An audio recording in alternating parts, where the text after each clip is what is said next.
Good afternoon, New York, and the rest of our listeners around the globe. My name is June Stoyer, and I'm the host of the Organic View Radio Show. Our podcast is available on iTunes, Zune, and you can also visit our website at www.theorganicview.com. If you'd like to be on the show or would like to find out about sponsorship opportunities, please contact us at questions@theorganicview.com. Today's show is sponsored by coronatools.com, the nation's leader in garden and landscaping tools. Listeners of the Organic View can receive 20% off their coronatools.com purchase by using the coupon code ORGVIEW. That's ORGVIEW. For more promotional offers, please visit our website at www.theorganicview.com. And don't forget to check out our contest section. Recently, the United States Department of Agriculture published a survey about honeybee health, which has created quite a stir from bee health advocates as well as beekeepers. The survey implies that honeybee populations are increasing. Meanwhile, beekeepers are expressing concerns about the interpretation of this data. On today's show, Mr. Joshua O'Rear, an agricultural statistician with USDA, National Agricultural Statistics Service, will be joining me to discuss this survey. His current duties include preparing the estimates for the honeybee colonies, and cost of pollination reports. So I'd like to welcome to the show Mr. Joshua O'Rear. Good afternoon, Joshua, and welcome to the show. Good afternoon. Happy to be here. Thank you for taking the time to join me today. This survey has created, if I can use this word, created quite a buzz in not only the beekeeping community, but it's created quite a discussion. So I think conversation is very important, especially when discussing any type of data. What I'd like to do is begin by asking you if you could explain why the survey was assembled and who were the parties involved.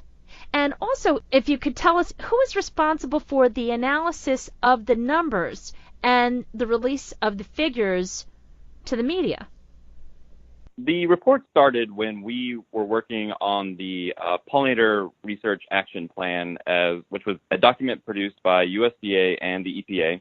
It happened underneath the previous administration, and we were asked to find out the percentage of loss for honeybee colonies. The USDA has set a goal of an overwintering loss of 15%. When the EPA and the USDA released the Pollinator Research Action Plan in 2015, it was requested that USDA and NASS do a survey to estimate the number of honeybee colony losses in the U.S. We went in after doing the Honey Report, which is a data series we have going back to the 80s, and produced this new quarterly colony loss survey where we select a panel of about 3,500 beekeepers and followed them throughout the year. We find out where they were in the U.S., what losses they had, what ads they had, and we also asked them a number of questions involving different stressors on colonies. So we worked through there, and that's where this honeybee colonies report comes from. It's the findings of that survey. The National Agricultural Statistics Service is USDA's data collection and dissemination branch. We release a report almost daily on pretty much any agricultural commodity you could think of. So we are the ones that are going out speaking to farmers and agricultural operations in order to collect data from them and publish reports on things like yields, prices, and acreages, or in this case, where we do things like honeybee colonies, the price of honey production, honey yield, and, of course, colonies lost and the cost of pollination. The data from this report is collected by our 12 regional field offices from the people that are sampled for our survey. Each region is in charge of developing their estimates for their region. They submit it to me in headquarters. I give it once over again to go through the analysis of the whole U.S., and I'm the one that prepares the report using these numbers. What is the level of confidence for the NASS figures? NASS does not publish a confidence interval, if that's what they're asking about, for most of our statistics. We use a variety of data sources, the first and best one being the survey results we get back, but we may look at that result several different ways. We will also review any other data we have in order to come up with our final estimates for numbers. So we don't publish what one would consider a confidence interval. Thank you. Tom Theobald submitted this question. The colony count reported for April 2016 was 2.8 million colonies. The count for April 2017 was 2.89 million colonies. Is a 3% increase from 2.8 million to 2.89 million statistically significant, or does it fall within the range of chance? Again, we don't release the coefficient of variance on that or any other confidence interval, so we couldn't say on those particular numbers. Thank you. In 2016, colony numbers were counted in January, April, July, and October. Will those same months be reported for 2017? And if so, what are the figures for July? We plan on continuing doing the survey on a quarterly basis. We find that the best way to get the most amount of accurate data with the lowest burden on our resources and on the beekeepers. So we do plan to do all 4 quarters again. We don't have anything from July yet because that data won't be collected until the beginning of the next quarter in October. Thank you. Is there anything that, since you have the opportunity to talk about the data, is there anything that you could share with our listeners to help them understand, what your goals are considering your responsibilities? I would question if they had read the report, as we give both a quarterly loss and quarterly added colonies with every quarter. So you can see in the numbers that we're publishing the amount of effort that's going in to create these new colonies that we publish. Josh, can you explain in more detail what is involved with your process as far as producing these surveys? The Honeybee Colonies report does publish a lot of interesting information in it that I think sometimes might be misinterpreted. We strive to publish our numbers in terms of quarters. I think a lot of people are very familiar with sort of seasonal losses, which we don't publish anything in terms of a seasonal number. We do it in quarters and then allow the data user to use our numbers to calculate in the way they feel would best represent what they're trying to do. So, for example, when we look at one quarter, we tell you how many colonies are in the U.S. At that quarter and by state. We then show the movements of colonies between states.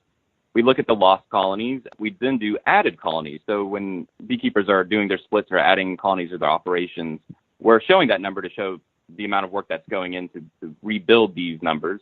And then we also have what we call renovated colonies, which is a term that I think only we use, but we thought it was important to show how many colonies were being requeened or either receiving a nuclear package to help boost the numbers of the colony. So those are sort of the basic numbers on the report in regards to the numbers of honeybee colonies. Does your agency have any intentions of including more detailed information regarding specific stressors, such as the impact of neonicotinoids?